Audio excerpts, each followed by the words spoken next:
This is Munson from Munson Music, and welcome to a quick crash course on mandolin and kind of working some mandolin. And we're going to start off with kind of some basic things that you should know, kind of the parts of the mandolin. Well, we've got the body, kind of got the neck here, the head here. These are the tuners where we tune the strings, and we spend a lot of time there sometimes. And then we got kind of our little white piece where the strings cross over. That's called the nut. Then the silver lines that kind of go up the neck are called the frets. We got kind of first fret, second fret, third, fourth, fifth, and kind of on up. And you've got some dots to kind of help you find your way around. It's third fret, fifth fret, seventh fret, and then it jumps to 10th fret and then 12th fret. That's kind of the double dot. And then down here we've got kind of the bridge. We have kind of a pick guard to guard against the pick gouging out the wood. And then the piece at the very end here is called the tail piece. And then these fancy holes that look almost like F's are called the F holes. Then these things on the sides are called the sides. We got the back on the back. This little piece right here on the back is called the heel, and sometimes you'll have a piece on that called the button to kind of hold the strap. And then the piece at the very, very end I like calling the peg. I'm sure other people would call that the other button. But it can be kind of cool just to know all those parts. And our strings on mandolin, normally you number these actually as kind of, and you normally think about the doubled strings as kind of just one string, even though they're doubled. So we kind of have first string, second string, third string, and fourth string, even though we really have almost like a lute idea. And these used to be called courses, kind of first course, second, third, fourth. And our string names actually kind of, we start off with two doubled E notes, and then doubled A notes, then double D notes, and then double G notes. And actually we're tuned exactly like the violin, actually, if that, I don't know if that helps you or not. But we got E, A, D, and G is kind of the main thing. And you may want to start with kind of some pick warm-ups, actually, and even just playing those strings and calling them out can be a good idea. Kind of E, A, D, G, because you want to know that it's like the back of your hand. E, A, D, G. Now something else I like to do as far as pick exercises go is kind of working some repeated notes, and it can be kind of cool to take the pick and just kind of try doing a lot of just down ups actually even on one string, just to kind of get used to working it that way. And what I like to do a lot of times, I'll relate these to rhythm. And actually if you're kind of tapping your foot to the beat to a piece of music, normally if you kind of divide that in half, kind of down, up, tap, tap, that's called an eighth note. So you may want to kind of take that idea and kind of go back and forth on the strings as kind of a down-up idea, kind of an eighth note picking exercise, kind of working down-ups. Or you could divide that beat into any number, actually. You could try threes, and this gets a little weird. A lot of times you do a down, up, down, and then switch to an up, down, up, which is a little weird. 1, 2, 3, 1, 2, 3, down, up, down, up, down, up. And that's called a triplet kind of feel. And you could even try that on all the strings, kind of E, A,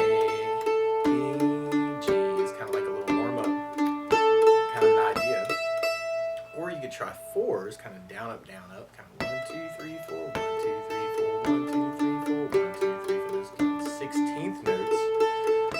Or you could really do any number you can think of. You could write fives, 1, 2, 3, 4, 5, 1, 2, 3, 4, 5, 1, 2, 3, 4, 5, 1, 2, 3, 4, 5, 1, 2, 3, 4, 5, 1, 2, 3, 4, 5, 1, 2, 3, 4, 5, or sixes, 1, 2, 3, 4, 5, 6, 1, 2, 3, 4, 5, 6. Just again, I get the right hand kind of used to working the pick on the strings. And then for the left hand, normally what I like to do is like little two-finger combinations. And this can be kind of cool. Actually, you could take the first finger on the E string on the first fret, and then work at the second finger on that same string, kind of going 1 and 2 back and forth. And that can be kind of a cool thing just to kind of try and warm up the left hand. You could kind of just try 1 and 2, or you could try 1 and 3, or you could try 1 and 4.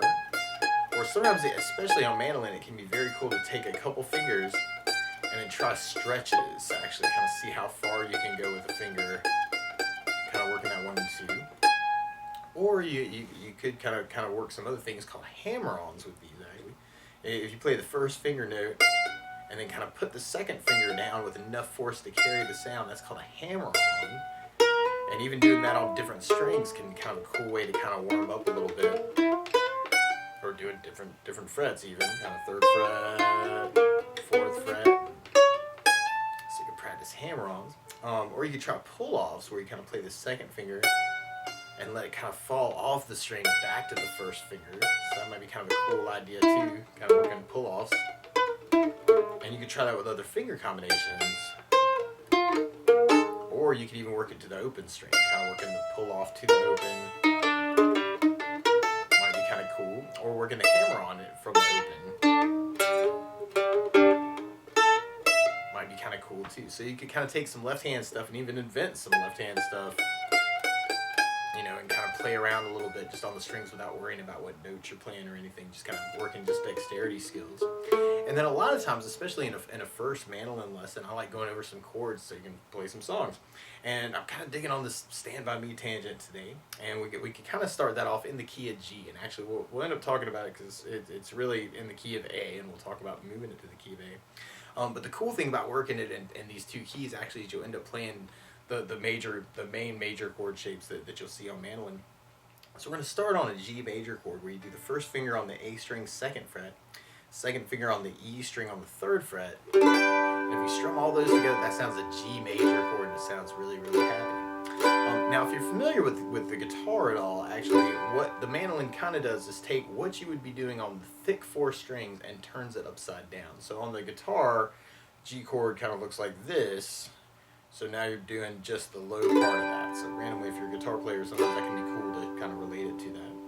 And then from the G, for Stand By Me, we're going to be going to an E minor chord. Normally you do the 2nd fret on the D string, 2nd fret on the A string. Now that can feel a little cramped, and actually mandolin is very small. And if your fingers are big enough, you can almost get the first finger to kind of cover all 4 of those strings, which is a little weird. Kind of the 2nd on the D string, 2nd on the A, with just 1 finger. And a lot of times I call that a double stop. Kind of stopping two strings at the same time with 1 finger. It's kind of a violin term, but I think that kind of definitely applies for mandolin too. And then from the E minor, we'd be going to a C major chord where you do first finger on the D 2nd, second finger on the A string 3rd, and kind of work that for your C major. Or if you wanted to, you could even take the 2nd finger and work it as a double stop over the E and the A on 3rd fret. That kind of feels a little bit better for you. And then from the C, we'll be going to a D major chord, where you do first finger on the G on the 2nd fret, second finger on the E string 2nd fret. It's kind of a D major chord idea. Now, randomly, if you're digging on this sheet, you could kind of take the 3rd finger and add it in on the A string 3rd, and make that a D7 chord, and kind of work that way too. And there's a couple different strummings you could use through the song, actually. Even just doing kind of an 8 down idea, kind of on each chord, can be kind of a cool idea, especially if you're just starting out.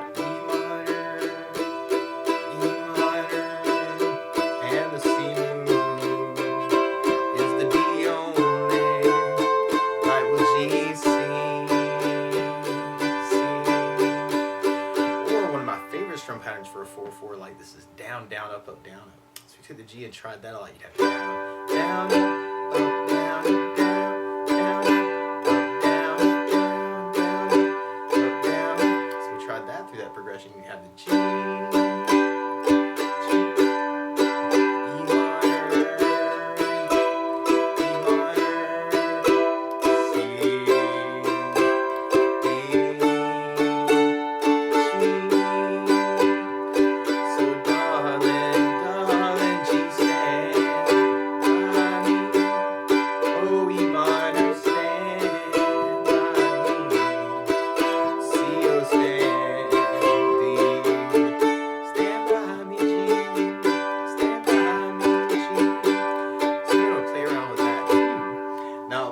something that kind of relates to that slightly. Actually, I'll talk more about a different scale in a moment, but it's kind of a G major scale, and I'm kind of, all these chords are in what's called G major. We got G and E minor and C and D, and a cool scale to kind of solo over those chords is something called a G major scale, where you could play the open G, and then 2nd on the G, and then 4th on the G, and then 5th on the G, and then we could play open D, open on the, or 2nd fret on the D, 4th fret on the D, and then 5th fret on the D, and then we could go to the A for kind of an open, and then 2nd, and then 3rd fret, and then 5th fret, and then we could go to open E, and then 2nd fret on the E, 3rd fret on the E, and then 5th fret on the E.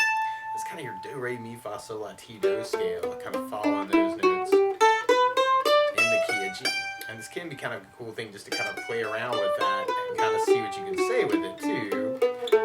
But you're really playing G, A, B, C, and D, E, F sharp, G, A, B, C, D, E, F sharp, G, A.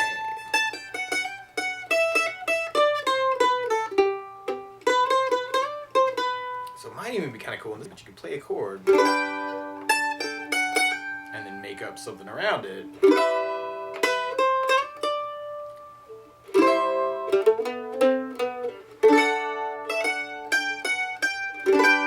Kind of working that as kind of a free form idea.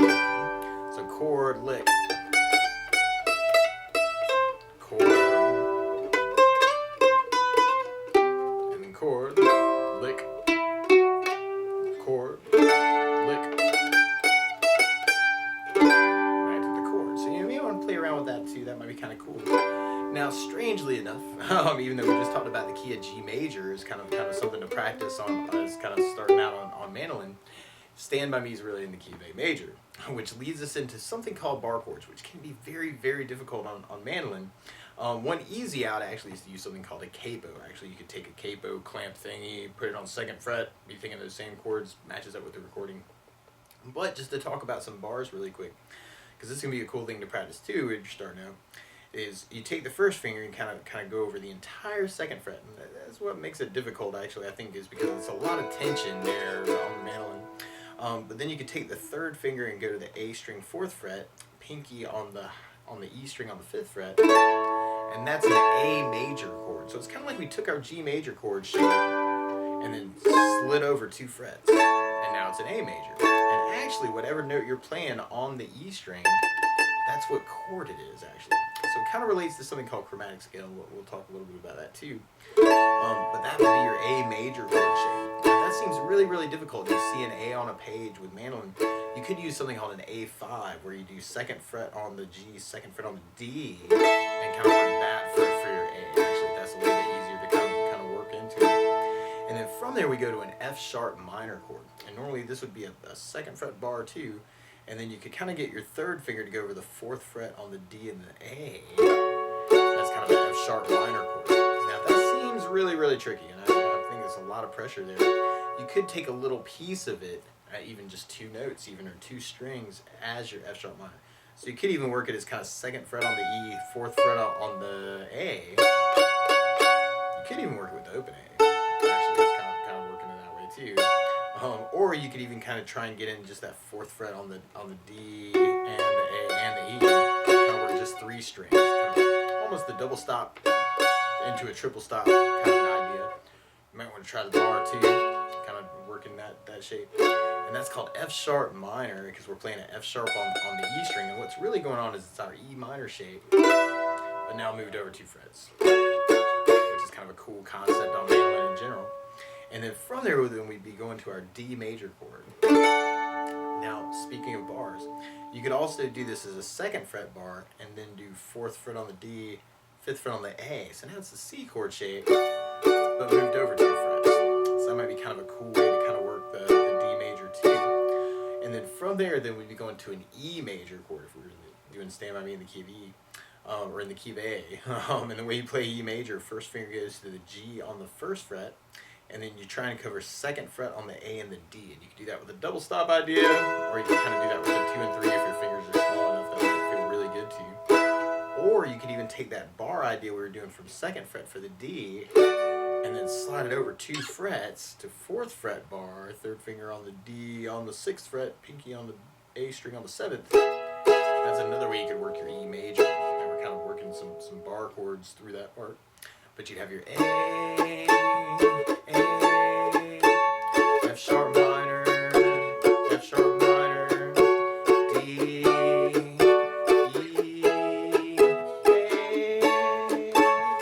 Or you could work that A5, and maybe a little F sharp double stop. F sharp, and then a D,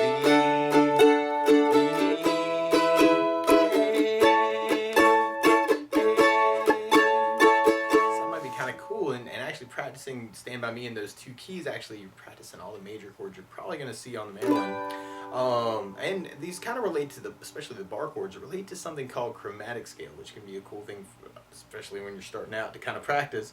And what a chromatic scale is in music is where you play every single note and you don't leave anybody out. So it's really kind of the colored ladder, or kind of our all the colors of the musical rainbow. Oh, that's so Bob Ross. But you could basically take your E string, for instance. What a chromatic scale really is where you play every single note and you don't leave anybody out. So it would be playing like every single fret. And basically the way that the note names work is you've got A, B, C, D, E, F, G, and then we start again on A. So A, B, C, D, E, F, G, A, B, C, D, E, F, G, A, B, C, D, E, F, G. The weird thing is we have some things called sharps and flats thrown in. And what a sharp is where if you have an F note, for instance, on the E string on the first fret, and you go to second fret, that's called an F sharp. So if you went to third fret for a G, and you went over one more fret to a fourth fret, that'd be a G sharp, because it's a little bit higher than a G. And if we go to fifth fret, then we got an A. And then on sixth fret, we got an A sharp. On seventh fret, we got a B note. And B's magically go to C. Actually, B to C and E to F is where the white keys are together on the piano. Sharps and flats are the black keys, but I know this is a mandolin lesson. But we got a B note on the 7. So then 8th fret's a C. 9th fret's a C sharp. 10th fret's a D. 11th fret's a D sharp. And then 12th fret's an E note again. So you got E, F, F sharp, G, G sharp, A sharp, B, C, C sharp, D, D sharp, E. It's the 12 notes you will play on every instrument you ever play. Or you could use some things called flats. And what a flat is kind of the opposite of a sharp. It's normally when you're going down on a string. So if you got an E on the 12th fret and you go to 11, we could call that E flat. It's the same note as D sharp, but now we're going to call it E flat. And then we could go to 10th fret for a D, and then 9th fret for D flat, 8th fret for C, 7th fret for B, 6th fret for B flat, and then 5th fret for A, 4th fret for A flat, 3rd fret for G, 2nd fret for G flat, 1st fret for F, and then you're back to E. So all together, you may want to practice just all those notes up with the sharps, down with the flats. Kind of E, F, F sharp, G, G sharp, A sharp, B, C, C sharp, D, D sharp, E, E, E flat, D, D flat, C, B, B flat, A flat, G, G flat, F, E. Now randomly with that A major shape that we're doing, whatever note you're playing on the E string, that's what chord it is. So right now we're doing our A major, but if we slid it over one fret, that would be an A sharp major or an A flat major. And if we slid it over another, that'd be a B major, and then we'd have a C major, and then we have a C sharp major, and we have a D major. So you may want to kind of take that shape and kind of get used to moving that around, and that may actually help your bars the more you work that. And you could do that same idea with the F sharp minor, actually. Whatever note you're playing on the E string with the F sharp minor shape is what chord it is. So we got F sharp minor, kind of working the high E on the 2nd fret. If we go over one fret, that's a G minor, and then G sharp minor, then an A minor, A sharp minor, B minor, C minor, C sharp minor, D minor, D sharp minor, E minor. So you may want to kind of play around with that too, kind of moving those shapes around. And actually that other another shape that can be cool, especially on mandolin, instead of the A major shape, you could kind of work it as an A minor by kind of keeping everything the same, except for you lift off the 3rd finger and put the 2nd finger on the 3rd fret on the A string. It's kind of your sad sound. And actually, whether you're playing on the low E string, with that shape is your minor. So kind of the A minor, A sharp minor, B minor, C minor. So that might be kind of another cool shape to kind of play around with, kind of moving around. And those other bar shapes we were talking about, actually for the D major, kind of that 2nd fret bar, kind of the C major shape moved, you can move that with chromatic scale too. And actually we'd be working off the A string for this. So kind of an A sharp, B, C, C sharp, B, D sharp, E, F, F sharp, G, G sharp, A flat, G, G flat, F, E flat, D, D flat, C, B, B flat, A would be your chromatic scale on the A string. And you could kind of take that C major, or the D major shape, it's a C major shape, but slid over to, so now it's a D major. And that might be a cool shape to move too, kind of. It would be D sharp major, E flat major, E major, F major, F sharp major, G major. Or you could kind of take that same shape idea, kind of taking the 3rd finger off, putting the 2nd finger on the A string or D string on the 3rd, and kind of work it as a D minor shape. So that might be kind of cool to kind of working your minor bars and your major bars, those kind of movable shapes. So that may be something you want to play around with too. Or especially if you're just starting out, that seems like, man, that was crazy stuff to talk about, man. Then you may want to just go back and just kind of work just your shapes just for the song. And really, there's a million songs you can play just with the chords that we just talked about.